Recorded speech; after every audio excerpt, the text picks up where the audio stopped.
Merry Chris Conk's Corner! Not yet, but we're leading up to it, so I'm getting into the festive spirit. So, Merry Christmas Eve's Eve, y'all. Happy to have you here. I'm reading Harry Potter every single day. I have not read it before. Please don't spoil anything in the chat or comments, and that means anything that has not been revealed up until now in the writing. Anything outside in the Potterverse. I don't want to hear it. I want to discover it for the first time. Friends. Friends. I'm happy that we're doing some of this reading during this time. I actually really am looking forward to it every single day, because this book is getting insane. Now, I know I needed to end it off early yesterday, but just to process a little bit what was going on, I could imagine the action scene of the dragon flying out of there, them on the back of the dragon.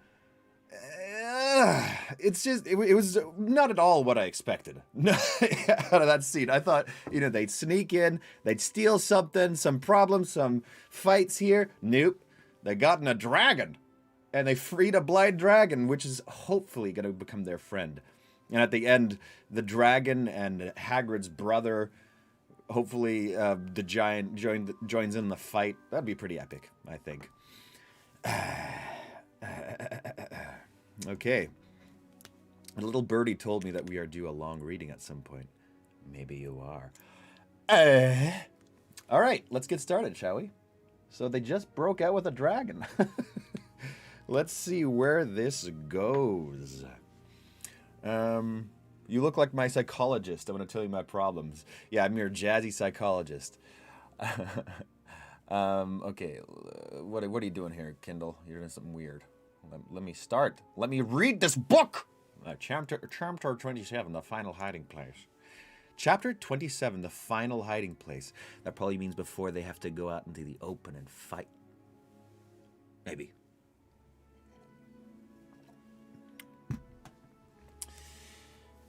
There was no means of steering. Okay. They're still in the dragon, so I'm going to put on the intense music still, because... No. I'm going to stick to regular music, because I'm imagining the dragon's happy with them. That's what I'm imagining. That's what's happening. All right. Oh, Wayne Joy says, spoiled for people reading real time. The deluxe US edition had a picture of them riding a dragon on the cover.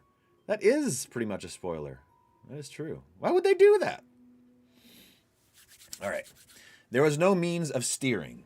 The dragon could not see where it was going, and Harry knew that if it turned sharply or rolled in midair, they would find it impossible to cling on to its broad back. Nevertheless, as they climbed higher and higher, London unfurling below them like a gray and green map, Harry's overwhelming feeling was of gratitude for an escape that had seemed impossible. Crouching low over the beast's neck, he clung tight to the metallic scales, and the cool breeze was soothing on his burned and blistered skin. The dragon's wings beating the air like the sails of a windmill. Behind him, whether from delight or fear he could not tell, Ron kept swearing at the top of his voice, and Hermione seemed to be sobbing. That's awesome. I love this. After 5 minutes or so, Harry lost some of his immediate dread that the dragon was going to throw them off, for it seemed intent on nothing but getting as far away from its underground prison as possible. But the question of how and when they were to dismount remained rather frightening. He had no idea how long dragons could fly without landing, nor how this particular dragon, which could barely see, would locate a good place to put down. He glanced around constantly, imagining that he could feel his scar prickling. How long would it be before Voldemort knew they had broken into Lestrange's vault? How soon would the goblins of Gringotts notify Bellatrix? How quickly would they realize what had been taken? And then, when they discovered that the golden cup was missing, Voldemort would know, at last, that they were hunting Horcruxes. Right, how would that change things? He'd probably go and re-hide the Horcruxes, probably. Yeah. Oh, well, Dexter's actually back here. I don't know if you can see him. Yeah, the webcam's a bit of a mess. I think he knocked it over when he ran past it. But he's right there. Right there. There he is. Hey, Danielle. Good to see you here. The dragon seemed to crave cooler and fresher air. It climbed steadily until they were flying through wisps of chilly cloud, and Harry could no longer make out the little colored dots which were cars pouring in and out of the capital. On and on they flew, over countryside parceled out in patches of green and brown, over roads and rivers winding through the landscape like strips of matte and glossy ribbon. "What do you reckon it's looking for?" Ron yelled, as they flew further and further north. "No idea," Harry bellowed back. His hands were numb with cold, but he did not dare attempt to shift his grip. He had been wondering for some time what they would do if they saw the coast sail beneath them, if the dragon headed for open sea. Can't they just disapparate off the dragon? Can they just do that? Hold on. Disapparate away. He was cold and numb, not to mention desperately hungry and thirsty. When, he wondered, had the beast itself last eaten? Surely it would need sustenance before long. And what if, at that point, it realized it had 3 highly edible humans sitting on its back? What if? The sun slipped lower in the sky, which was turning indigo, and still the dragon flew, cities and towns gliding out of sight beneath them, its enormous shadow sliding over the earth like a great dark cloud. Every part of Harry ached with the effort of holding on to the dragon's back. "Is it my imagination?" shouted Ron after a considerable stretch of silence. "Or are we losing height?" Harry looked down and saw deep green mountains and lakes, coppery in the sunset. The landscape seemed to grow larger and more detailed as he squinted over the side of the dragon, and he wondered whether it had divined the presence of fresh water by the flashes of reflected sunlight. Lower and lower the dragon flew, in great spiraling circles, honing in, it seemed, upon one of the smaller lakes. "I say we jump when it gets low enough," Harry called back to the others. "Straight into the water before it realizes we're here." They agreed, Hermione a little faintly, and now Harry could see the dragon's wide yellow underbelly rippling in the surface of the water. "Now!" He slithered over the side of the dragon and plummeted, feet first, towards the surface of the lake. The drop was greater than he had estimated, and he hit the water hard, plunging like a stone into a freezing green reed-filled world. He kicked towards the surface and emerged, panting, to see enormous ripples emanating in circles from the places where Ron and Hermione had fallen. The dragon did not seem to have noticed anything. It was already 50 feet away, swooping low over the lake to scoop up water in its scarred snout. I'm actually pretty happy this dragon got released. I'm pretty happy and content with that. Poor old dragon. It shouldn't be this funny, but it keeps getting funny. The whole old thing. It shouldn't be funny, but it is.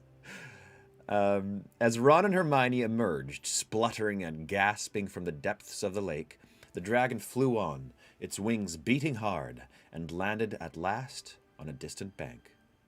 Harry, Ron, and Hermione struck out for the opposite shore. The lake did not seem to be deep. Soon, it was more of a question of fighting their way through reeds and mud than swimming.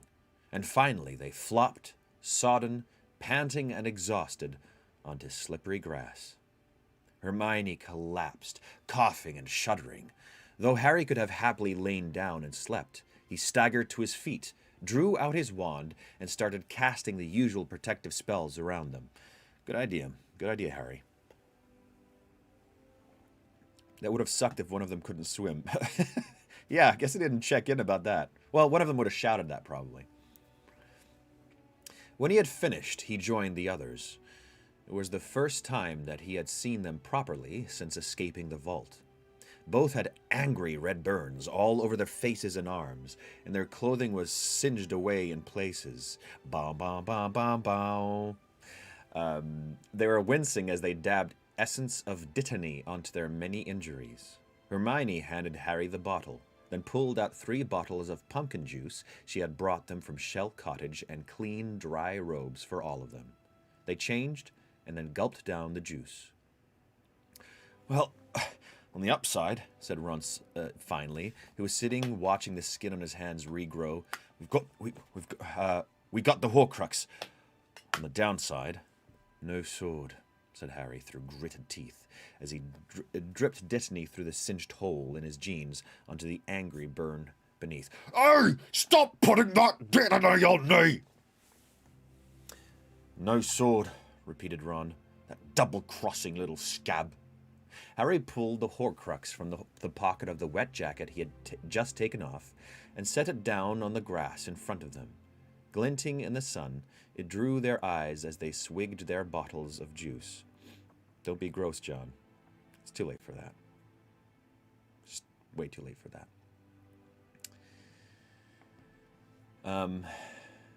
At least we can't wear it this time. That'd look like a bit weird hanging around our necks, said Ron, wiping his mouth on the back of his hand. Hermione looked across the lake to the far bank, where the dragon was still drinking. What'll happen to it, do you think? She asked. Will it be all right? Sound like Hagrid, said Ron. It's a dragon, Hermione. It can look after itself. It's us we need to worry about. What do you mean? Well, I don't know how to break this to you, said Ron, but I think they might have noticed we broke into Gringotts. All 3 of them started to laugh, and once started, it was difficult to stop, and they died laughing.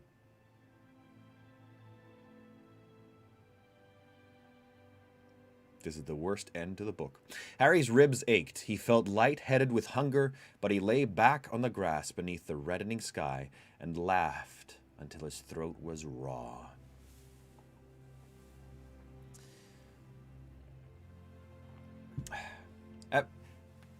Since they don't have the sword, what if...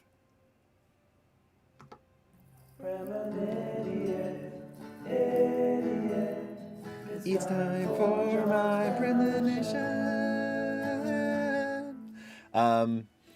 What if they get the dragon to destroy the cup with his breath of fire? The dragon, they befriend the dragon, and they're like, here, blow on that. And it does.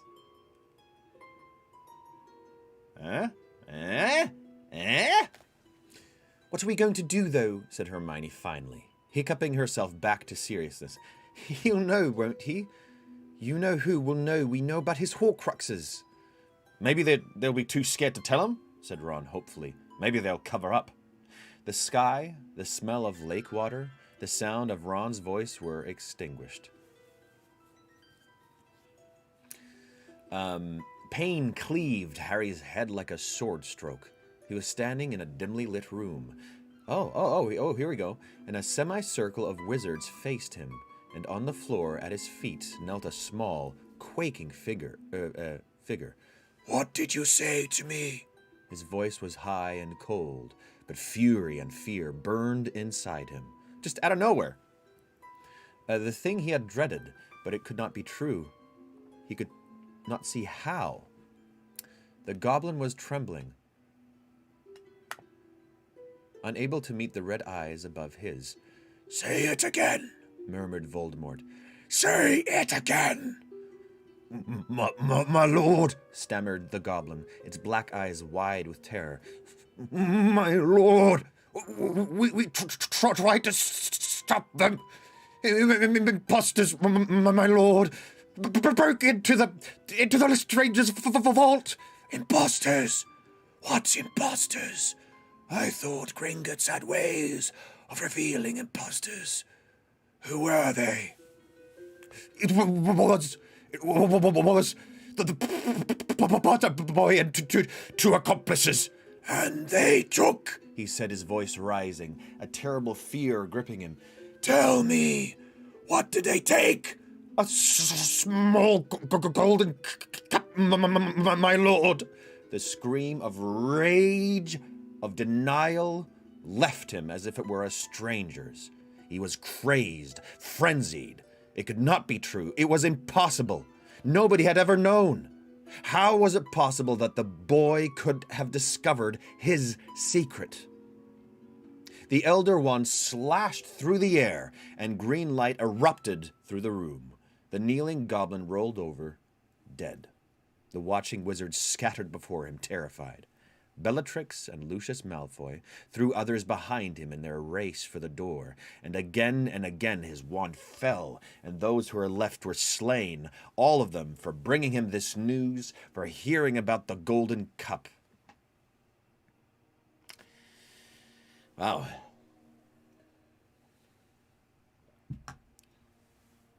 Alone amongst the dead, he stormed up and down, and they passed before him in vision. His treasures, his safeguards, his anchors to immortality. The diary was destroyed, and the cup was stolen. What if the boy knew about the others? Could he now? Had he already acted? Had he traced more of them? Was Dumbledore at the root of this? Dumbledore, who had always suspected him. Dumbledore, dead on his orders. Dumbledore, whose wand was his now, yet who reached out from the ignominy of death through the boy. The boy! But surely, if the boy had destroyed any of his Horcruxes, he, Lord Voldemort, would have known, would have felt it. He, the greatest wizard of them all. He, the most powerful. He, the killer of Dumbledore and of how many other worthless, nameless men. How could Lord Voldemort not have known if he himself, most important and precious, had been attacked, mutilated? True, he had not felt it when the diary had been destroyed, but he had thought that was because he had no body to feel, being less than a ghost. No, surely the rest were safe. The other Horcruxes must be intact. But he must know. He must be sure. He paced the room, kicking aside the goblin's corpse as he passed. Woo! And the pictures blurred and burned in his boiling brain. The lake, the shack, and Hogwarts. The lake, the shack? The shack? The shack? Do we know about the shack?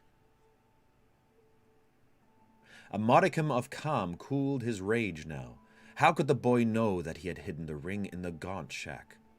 Wait, that's what Dumbledore destroyed, right?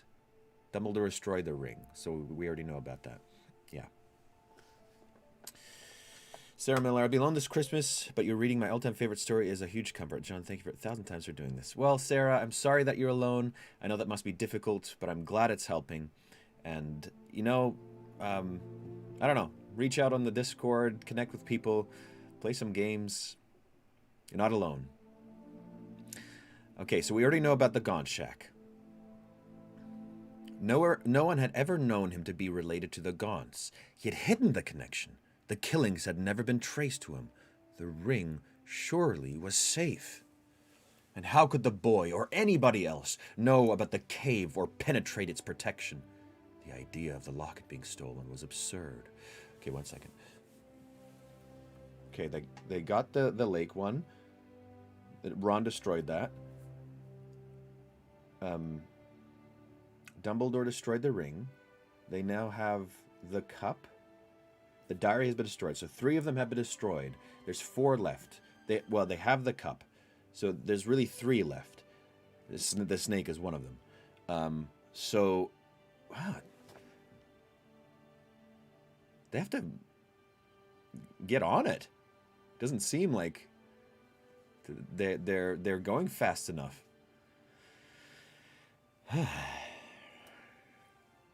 Yeah, The Shack is a very popular book from Oprah's book club. It was a bit controversial. Yeah, that's what he's trying to destroy. All right. And how could the boy or anybody else know about the cave or penetrate its protection? The idea of the locket being stolen was absurd. Ha! In your face, you dumb Voldemort!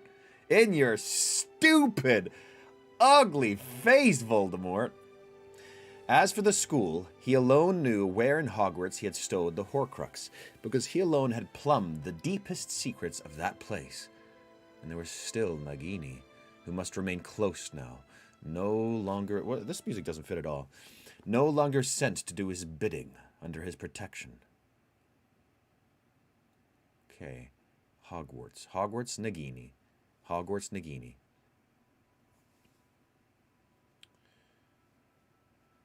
Anybody else cheer out loud when Ron reads one of your... Or John... I call myself Ron now. When John reads one of your comments? Yeah, me neither. That'd be weird. Timon, I would just yell out loud in your ear if I could. Oh, right. There are 6 Horcruxes. The 7th part isn't Voldemort. Thank you. So really, they have... If they destroy the cup, they have Nagini and whatever is stowed at the school left. Okay. This is looking good. This is looking pretty good. Okay. And there was still Nagini, who must remain close now, no longer sent to do his bidding, under his protection. But to be sure, to be utterly sure, he must return to each of his hiding places. Oh, I hope we get to discover him be like, shows up to the lake. No! He shows up to the... looks at the ring. No! It's like Jim Carrey in Ace Ventura when he gets speared in both his legs. It's like, ah! Ah! No!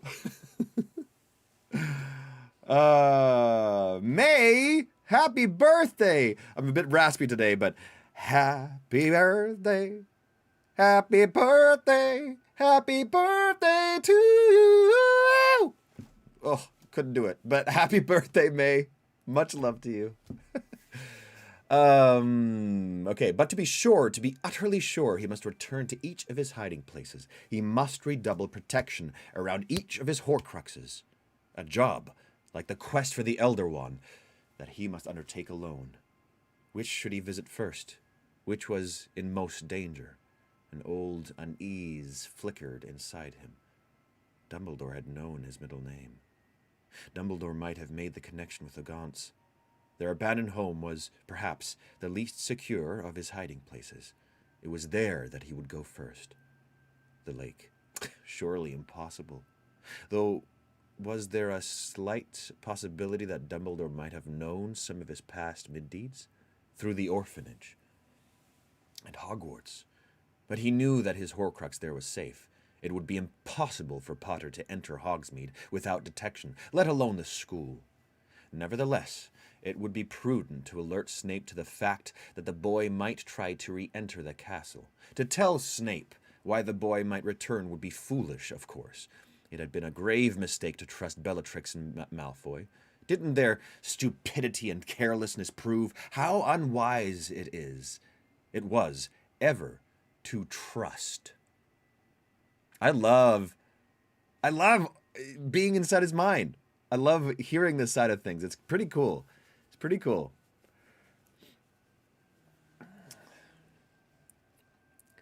He would visit the Gaunt shack first, then, and then take Nagini with him.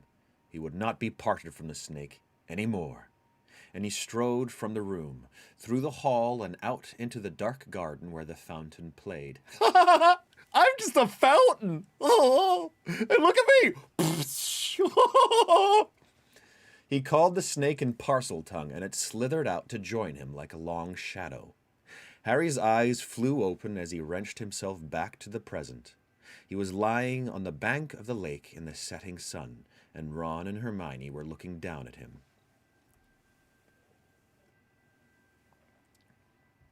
Judging by their worried looks and by the continued pounding of his scar, his sudden excursion into Voldemort's mind had not passed unnoticed.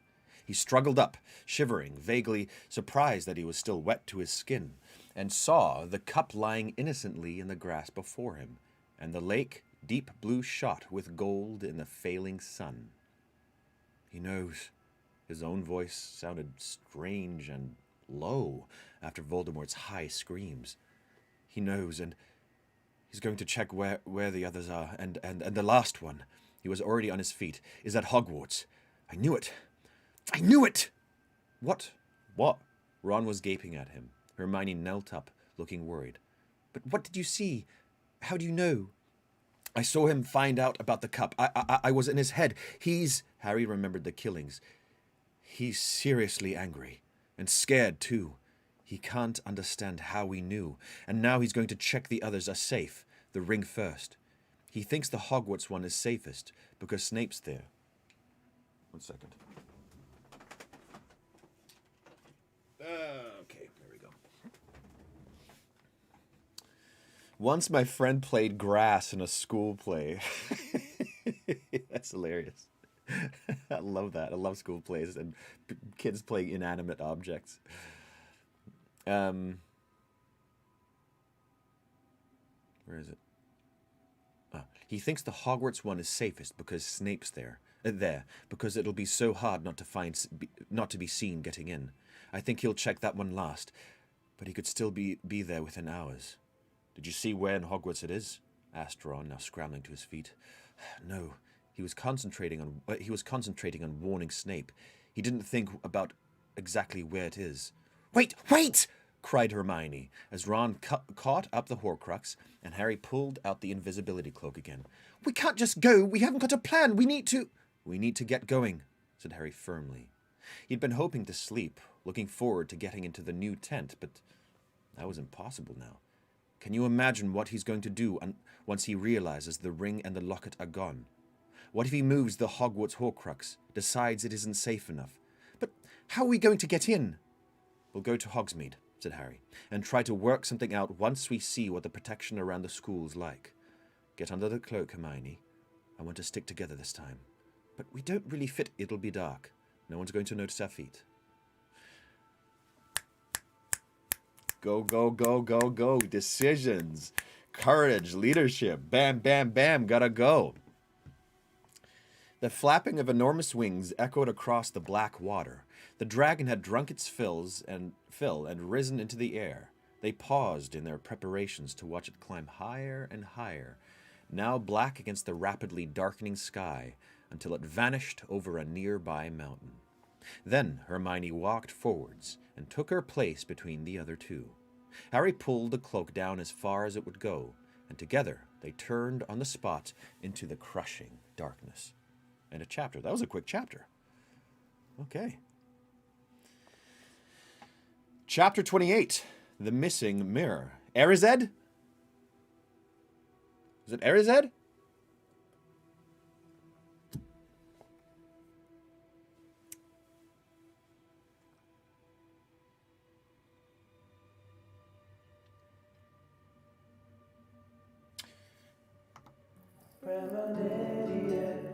Idiot. It's time for John's premonition. So, what if his Horcrux can only be seen through the mirror of Erised?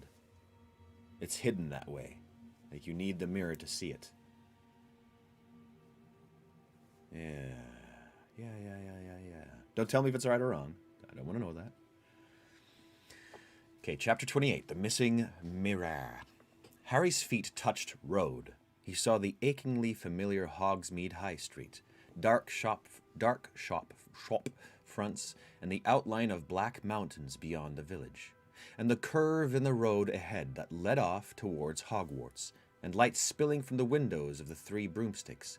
And with a lurch of the heart, he remembered with piercing accuracy, how he had landed here, nearly a year before, supporting a desperately weak Dumbledore, all in this second, upon landing. And then, even as he relaxed his grip upon Ron and Hermione's arms, it happened. Is it nighttime again? I think so. Yeah, there we go. The air was rent by a scream that sounded like Voldemort's when he had realized the cup had been stolen.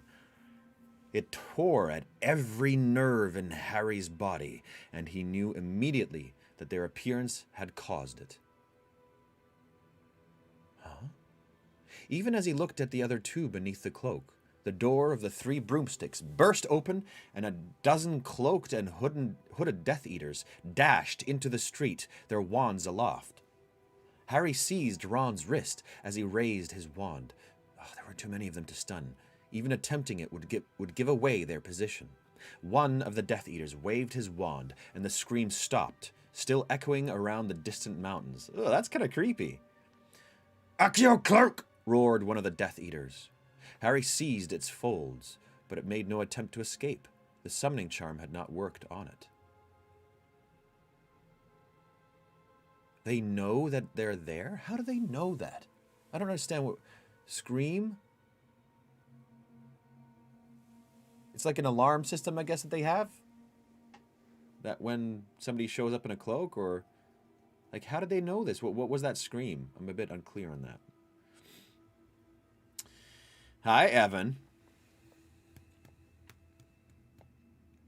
Harry just said it like an alarm. Yes. Okay, thank you. Thank you. Not under your wrapper, then, Potter, yelled the Death Eater, who had tried the charm, and then to his fellows. Spread out! He's here! 6 of the Death Eaters ran towards them. Yikes! Harry, Ron, and Hermione backed as quickly as possible down the nearest side street, and the Death Eaters missed them by inches. They waited in the darkness, listening to the footsteps running up and down, beams of light flying along the street from the Death Eaters' searching wands. Let's just leave, Hermione whispered. Disapparate now! Great idea, said Ron. But before Harry could reply, a Death Eater shouted, We know you're here, Potter! There's no getting away! We'll find you! They were ready for us, whispered Harry. They set up that spell to tell them we'd come. I reckon they've done something to keep us here, trap us. What about Dementors? Called another Death Eater. Let them have free reign. They'd find them quick enough. The Dark Lord wants Potter dead by no hand but his. And Dementors won't kill him. The Dark Lord wants Potter's life, not his soul. He'll be easier to kill if he's been kissed first. There were noises of agreement. Dread filled Harry. To repel Dementors, they would have to produce Patronuses, which would give them away immediately. We're going to have to try to disapparate, Harry, Hermione whispered. Even as she said it, he felt the unnatural cold begin to steal over the street. Light was sucked from the environment right up to the stars, which vanished. In the pitch blackness, he felt Hermione take hold of his arm, and together they turned on the spot. Noises of agreement. The air through which they needed to move seemed to have become solid. They could not disapparate. The Death Eaters had cast their charms well. The cold was biting deeper and deeper. This is crazy. They're going from, like, a dragon flight directly into the next adventure. It's bam, bam, boom. The cold was biting deeper and deeper into Harry's flesh. He, Ron, and Hermione retreated down the side street, groping their way along the wall, trying not to make a sound. Then, round the corner, gliding noiselessly, came Dementors. 10 or more of them, visible because they were of a denser darkness than their surroundings, with their black cloaks and their scabbed and rotting hands. Could they sense fear in the vicinity? Harry was sure of it. They seemed to be coming more quickly now, taking those dragging, rattling breaths he detested, tasting despair in the air, closing in. Those dragging, rattling breaths. Something like that. He raised his wand. He could not, would not suffer the Dementor's kiss, whatever happened afterwards. It was of Ron and Hermione that he thought as he whispered, Expector Patronum! The silver stag burst from his wand and charged. The Dementors scattered, and there was a triumphant yell from somewhere out of sight. It's him! Down there! Down there! I saw his Patronus! It was a stag! The Dementors had retreated. The stars were popping out again, and the footsteps of the Death Eaters were becoming louder. But before Harry in his panic could decide what to do, there was a grinding of bolts nearby. A door opened on the left-hand side of the narrow street, and a rough voice said, Potter! In here, quick! Don't know who it is.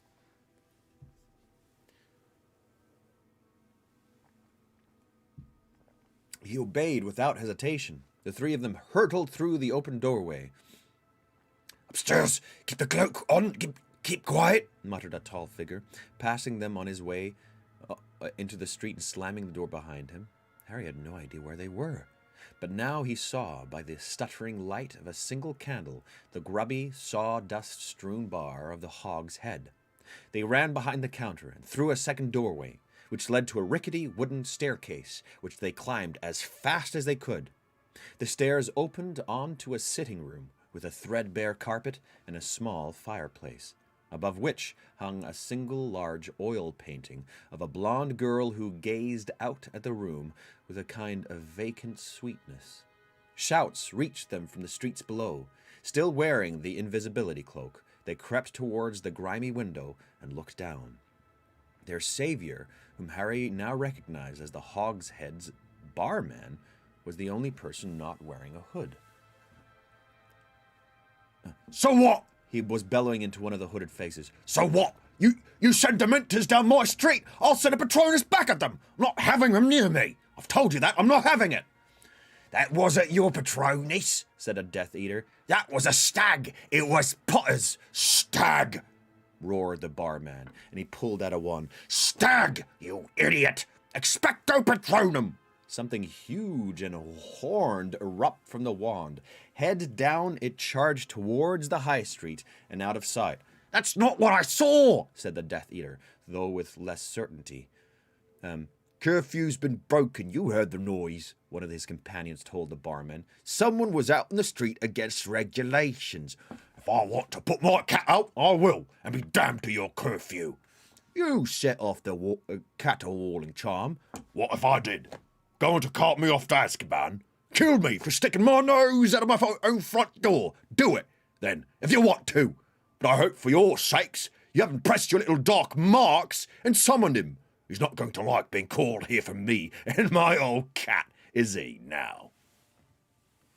Don't you worry about us, said one of the Death Eaters. Worry about yourself, breaking curfew. And where will you lot traffic potions and poisons when my pub's closed down? What'll happen to your little sidelines then? Are you threatening? I keep my mouth shut. That's why you come here, isn't it? I still say I saw a stag Patronus, shouted the first Death Eater. Stag, roared the barman. It's a goat, idiot. All right, we made a mistake, said the second Death Eater. Break curfew again, and we won't be so lenient. The Death Eater strode back towards the high street.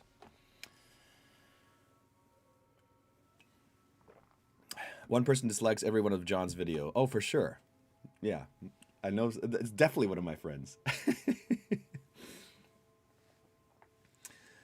The Death Eater strode back towards the high street. Hermione moaned with relief. Well played by the barman. Wove out from under the cloak and sat down in a wobble-legged chair. Harry drew the curtains tight shut, then pulled the cloak off himself and Ron. They could hear the barman down below, rebolting the door of the bar, then climbing the stairs. Harry's attention was caught. Caught? I'm a bit raspy today. Harry's attention was caught by something on the mantelpiece. A small rectangular mirror propped on top of it. Maybe I'm just hitting puberty. That might be too. A small rectangular mirror propped on top of it, right beneath the portrait of the girl.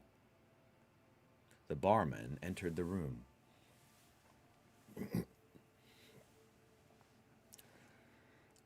You bloody fools, he said gruffly, looking from one to the other of them. What were you thinking? Come on here. Thank you, said Harry. We can't thank you enough. You saved our lives. The barman grunted. Harry approached him, looking up into the face, trying to see past the long, stringy, wire-gray hair and beard. He wore spectacles. Behind the dirty lenses, the eyes were a piercing, brilliant blue. It's your eye I've been seeing in the mirror. There was silence in the room. Harry and the barman looked at each other. You sent Dobby. The barman nodded and looked around for the elf. Thought he'd be with you. Where have you left him?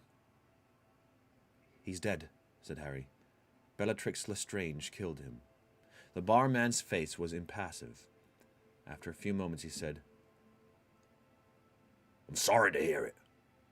I like that elf. He turned away, lighting lamps with prods of his wand. Who is this dude? Not looking at any of them. You're Aberforth. What? The brother of Dumbledore has been the barman all along?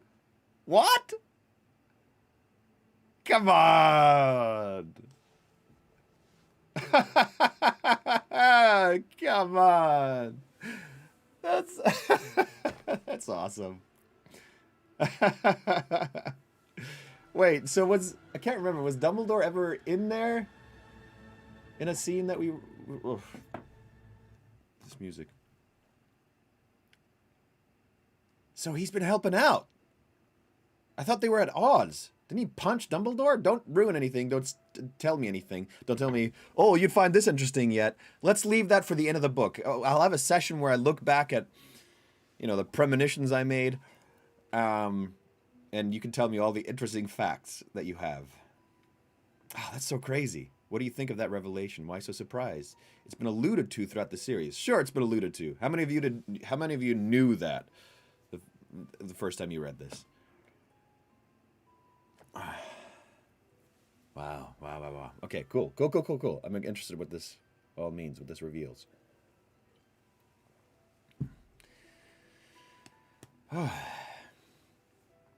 He neither confirmed nor denied it, but bent to light the fire.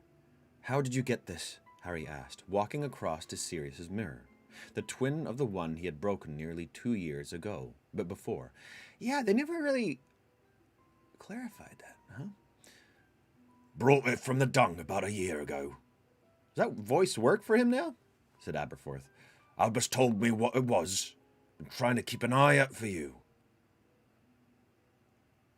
Because Dumbledore has a very eloquent one. And what is he, Cockney now?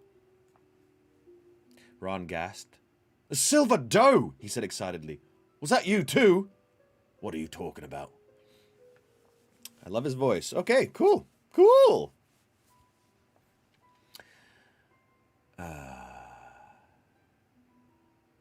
Keep this voice.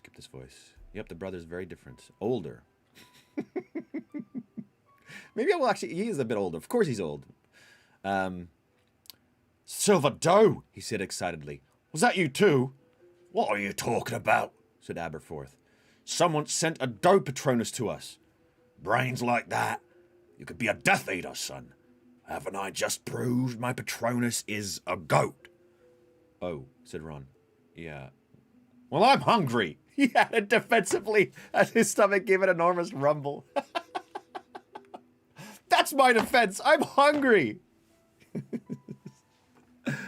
I got food, said Aberforth, and he sloped out of the room, reappearing moments later with a large loaf of bread, some cheese, and a pewter jug of meat. I had some bread and cheese today. It was really good. I loved it. Which he set upon a small table in front of the fire. Ravenous, they ate and drank, and for a while there was silence but for the crackle of fire, the clink of goblets, and the sound of chewing. Right then, said Aberforth, when they had eaten their fill, and Harry and Ron sat slumped dozily in their chairs.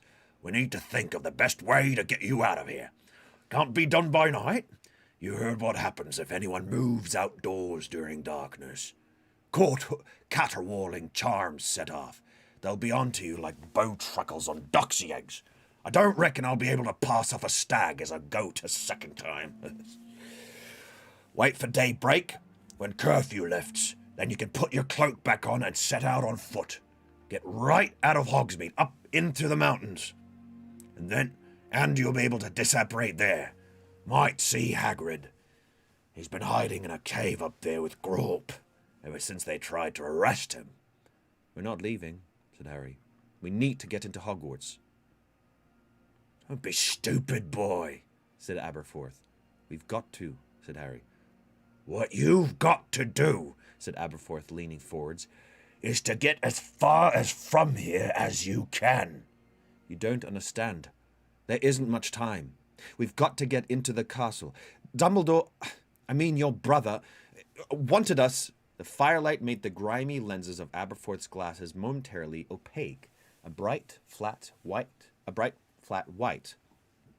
And Harry remembered the blind eyes of the giant spider, Aragog. Oops. My brother Albus wanted a lot of things, said Aberforth. and people had a habit of getting hurt while he was carrying out his grand plans.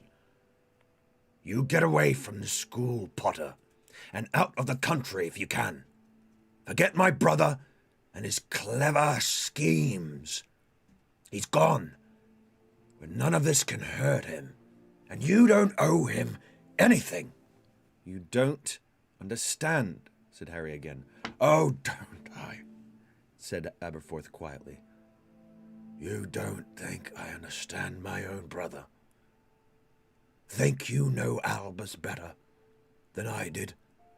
I didn't mean that, said Harry, whose brain felt sluggish with exhaustion, and from the surfeit of food and wine. He left me a job. Did he now? Said Aberforth. Nice job, I hope. Pleasant? Easy?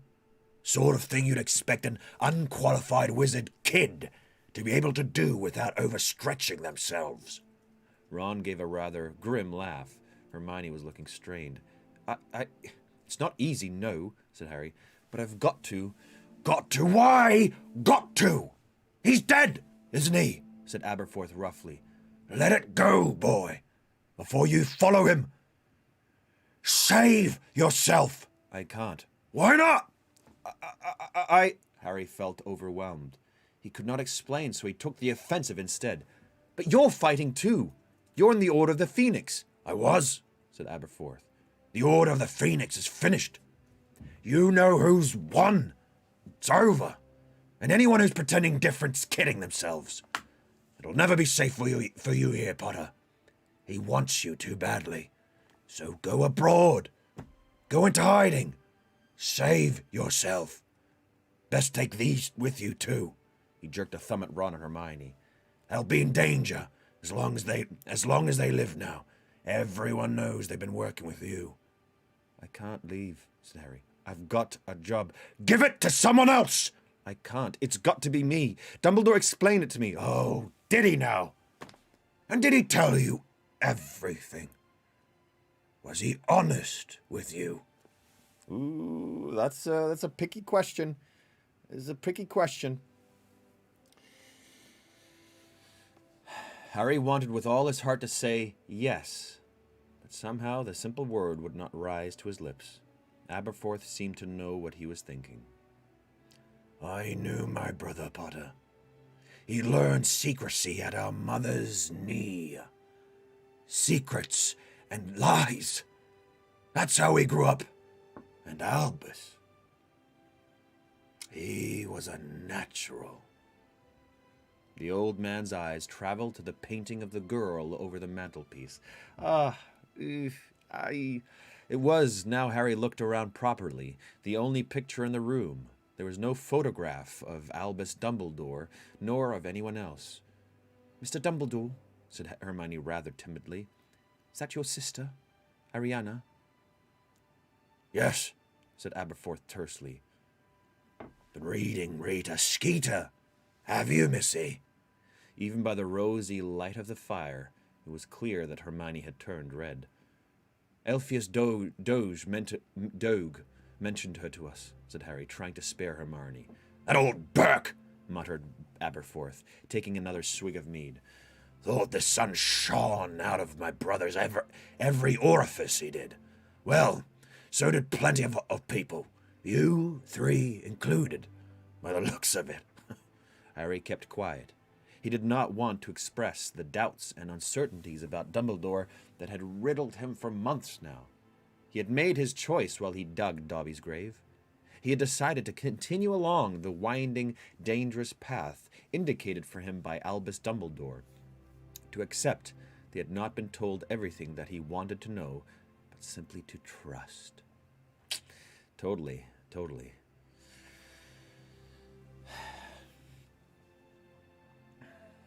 He had no desire to doubt again.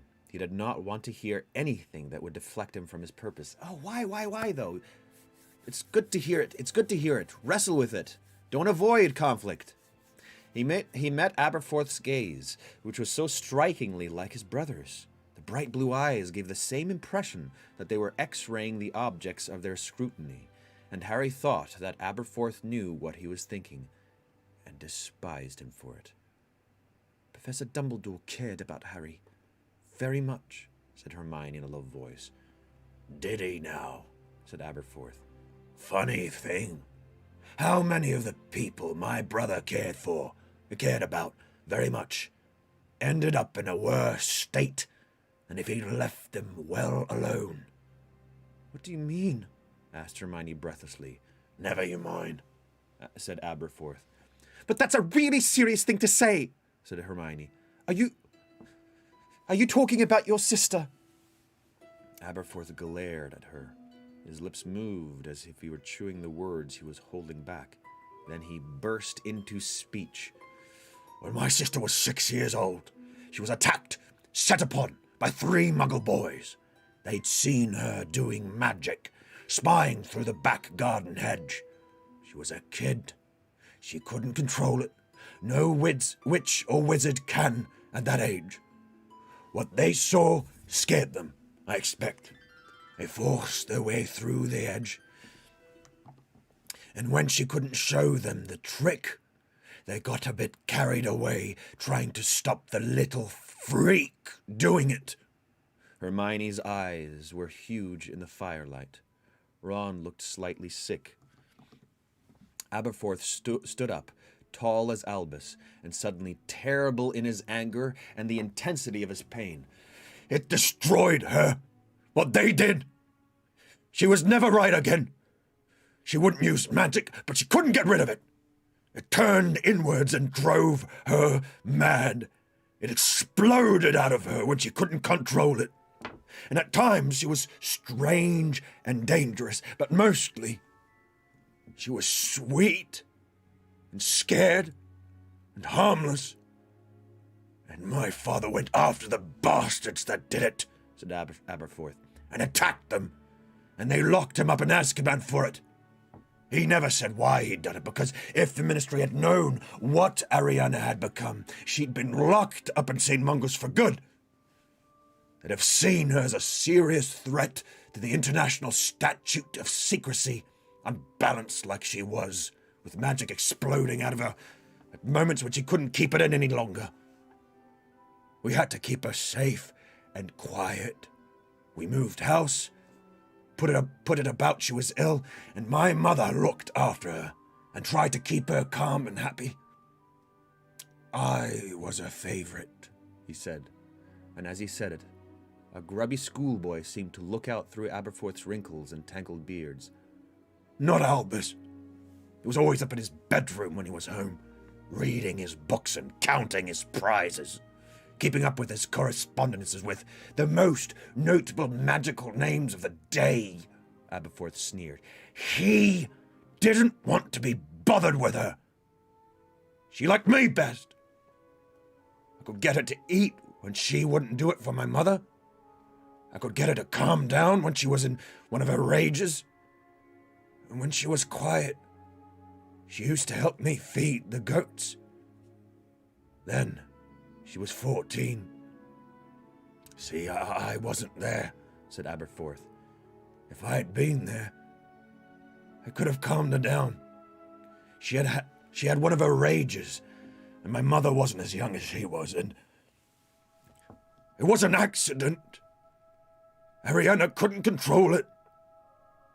But my mother was killed. Harry felt a horrible mixture of pity and repulsion. He did not want to hear any more, but Aberforth kept talking, and Harry wondered how long it had been since he had spoken about this. Whether, in fact, he had ever spoken about this. So that put pay to Albus' trip round the world with little Dogue. The pair of them came home for my mother's funeral, and then Doe went off on his own, and Albus settled down as head of the family. Ha! Aberforth spat into the fire. I'd have looked after her. I told him so. I didn't care about school. I'd have stayed home and done it.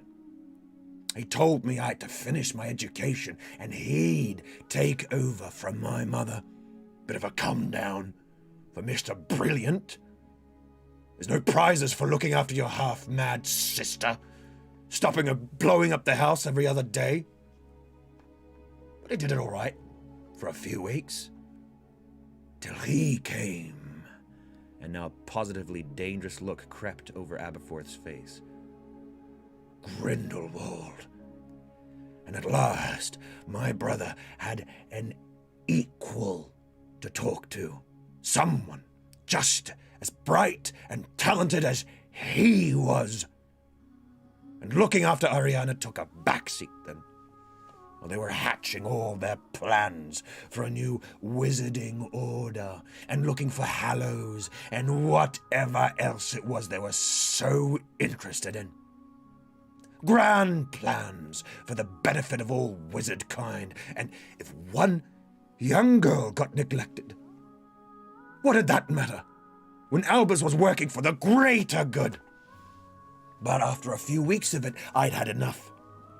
It was nearly time for me to go back to Hogwarts, so I told them, both of them, face to face, like I am to you now. And Aberforth looked down at Harry, and it took a little imagination to see him as a teenager, wiry and angry, confronting his elder brother. I told him, you better give it up now. You can't move her. She's in no fit state. You can't take her with you, wherever it is you're planning to go. When you're making your clever speeches, trying to whip yourselves up a following. He didn't like that, said Aberforth, and his eyes were briefly occluded by the firelight on the lenses of his glasses. They shone white and blind again. Grindelwald didn't like that at all. He got angry. He told me what a stupid little boy I was, trying to stand in the way of him and my brilliant brother. Didn't I understand?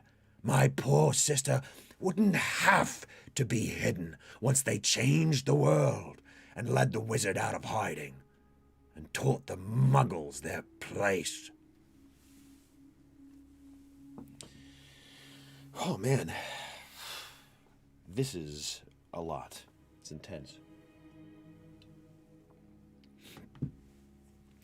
And then there was an argument, and I pulled out my wand, and he pulled out his, and I had the Cruciatus curse used on me by my brother's best friend. And Albus was trying to stop him.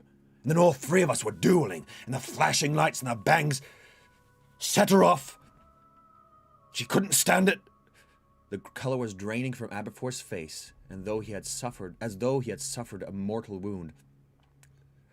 And I think she wanted to help, but she didn't really know what she was doing. And I don't know which of us did it. It could have been any of us. And she was dead. His voice broke on the last word, and he dropped down into the nearest chair. Hermione's face was wet with tears, and Ron was almost as pale as Aberforth. Harry felt nothing but revulsion. He wished he had heard none of it, wished he could wash his mind clean of it. I'm so sorry, Hermione whispered. Gone, croaked Aberforth. Gone forever. He wiped his nose on his cuff and cleared his throat. Of course, Grindelwald's scarpered.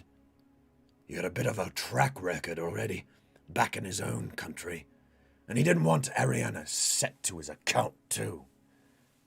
And Albus was free, wasn't he? Free of the burden of his sister, free to become the greatest wizard of the... He was never free, said Harry. Beg your pardon, said Aberforth. Never, said Harry. The night that your brother died, he drank a potion that drove him out of his mind. He started screaming, pleading with someone who wasn't there. "Don't hurt them, please. Hurt me instead." Ron and Hermione were staring at Harry. He had never gone into details about what had happened on the island on the lake. The events that had taken place after he and Dumbledore had returned to Hogwarts had eclipsed it so thoroughly. "He thought he was back there with you and Grindelwald. I know he did," said Harry, remembering Dumbledore whimpering, pleading. "He thought he was watching Grindelwald hurting you and Ariana.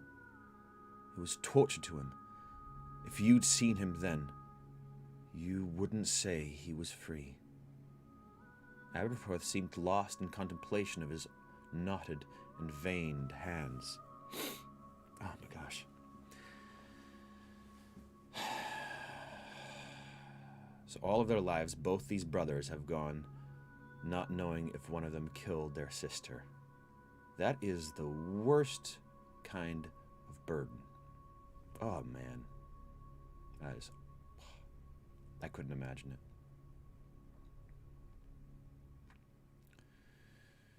Aberforth seemed lost in contemplation of his own knotted and veined hands. After a long pause, he said, "How can you be sure, Potter, that my brother wasn't more interested in the greater good than in you? How can you be sure you aren't dispensable, just like my little sister?" A shard of ice seemed to pierce Harry's heart. "I don't believe it. Dumbledore loved Harry," said Hermione. "Why didn't he tell him to hide then?" shot back Aberforth. "Why didn't he say to him, 'Take care of yourself. Here's how to survive'?" "Because," said Harry, before Hermione could answer, "sometimes you've got to think about more than your own safety. Sometimes you've got to think about the greater good. This is war!" "You're 17, boy." "I'm of age, and I'm going to keep fighting, even if you've given up." "Who says I've given up?" "The Order of the Phoenix is finished," Harry repeated. "You know who's won. It's over, and anyone who's pretending different's kidding themselves." I don't say I like it, but it's the truth." "No, it isn't," said Harry. "Your brother knew how to finish you-know-who, and he passed the knowledge on to me. I'm going to keep going until I succeed, or I die. Don't think I don't know how this might end. I've known it for years." He waited for Aberforth to jeer or to argue, but he did not. He merely scowled. "We need to get into Hogwarts," said Harry again. "If you can't help us, we'll wait till daybreak, leave you in peace, and try to find a way in ourselves. If you can help us, well, now would be a great time to mention it." Aberforth remained fixed in his chair, gazing at Harry with the eyes that were so extraordinarily like his brother's. At last he cleared his throat, got to his feet, walked around the little table, and approached the portrait of Ariana. "You know what to do," he said. She smiled. What's this? What's going to happen?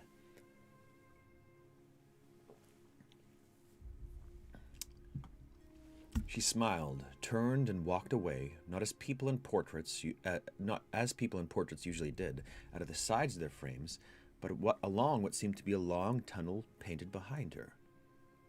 They watched her slight figure retreating until finally she was swallowed by the darkness.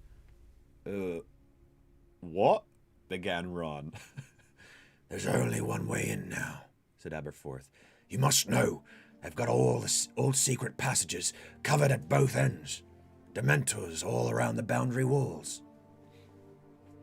Regular patrols inside the school from what my sources tell me. The place has never been so heavily guarded. How you expect to do anything once you get inside it, with Snape in charge and the Carrows as his deputies? Well, that's your lookout, isn't it? You say you're prepared to die." "But what?" said Hermione, frowning at Ariana's picture. The Carrows? Sorry, what's the Carrows again? Please remind me. A tiny white dot had reappeared at the end of the painted tunnel, and now Ariana was walking back towards them, growing bigger and bigger as she came. But there was somebody else with her.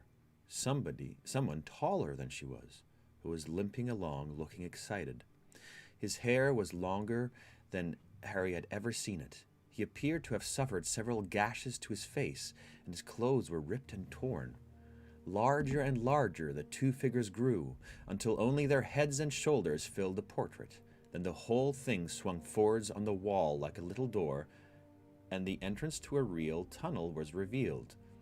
And out of it, his hair overgrown, his face cut, his robes ripped, clambered the real Neville Longbottom, who gave a roar of delight, leapt down from the mantelpiece and yelled, I knew it! I knew you'd come! I know it, Harry! Sure. What? What's going on? I don't know. Yeah, where has he been? I haven't even thought about him. Neville's back. Okay, a few questions I got. Don't answer them. Just pondering them. I'm just pondering these questions. Is it a portrait of his sister in the painting? And so, since she walked back and brought Neville out, and the painting swung open, how does that not make her real too? I don't understand it really. Yeah, okay. And Neville, where's he been? What's he been up to? Nobody even talked about him. Okay. The Carrows were the brother and sister on the roof the night Dumbledore died. Thank you very much. Thank you very much. Carrows are Death Eaters. One teaches the dark arts, the other Muggle studies. They were at the top of the tower when Dumbledore died. Thank you, Melcherill. Oh. Wow. Wow, that was such an emotional scene. Oh, man. This thing about Dumbledore's past is very difficult to process and get past. But it's like going in, no matter what a person's like now, they're going into your past and saying you did this in the past, and they might have already paid retribution for it. They might have paid the price. They might have, like Dumbledore did. The sorrow of his sister he's carrying on his whole life. That battle he had with Grindelwald. And people are doing it a lot nowadays. They're going 20 years into people's past and saying, you did this back then. And you don't know what kind of German word would be Buße. Penance. You would pay for it. So, I'm still with Harry. Good job, Harry, on still fighting on it and trusting. I'm still with that. I would be with that based on who you know now, not based on who somebody was in the past. John, people in portraits can leave their frames and visit others. Yes, thank you, Sarah, but Neville's coming out of the portrait, right? Which is kind of, yeah. From this point, I think it will be extremely difficult every time you have to stop. Well, tomorrow, I'm having, Zoom Christmas with my family, possibly the 25th too, so I might have to stop at certain points. It is Christmas. Dumbledore is cancelled. Dumbledore was actually trending on Twitter today, and I thought he got cancelled. People do change after all. Yes, they do. It's like magic, ain't it? Oh, John, you missed it. He came out of a tunnel behind the portrait. No. She walked into... She was in the portrait. She was walking back. It's confusing. He's coming out of the tunnel behind the portrait. But she's in the portrait, walking backwards into the tunnel. Right?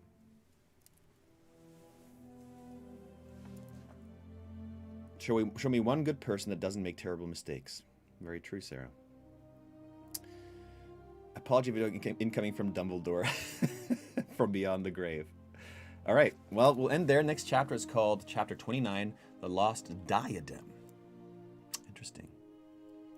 It's a good book. This is a great book. I love it. I love it. I love it. I love it. Okay, friends. I will see you tomorrow for Christmas. We'll be reading on Christmas. So I hope you have a lovely Christmas Eve, a lovely Christmas Eve day tomorrow, and then I'll see you tomorrow evening for Christmas. All right, bye bye now.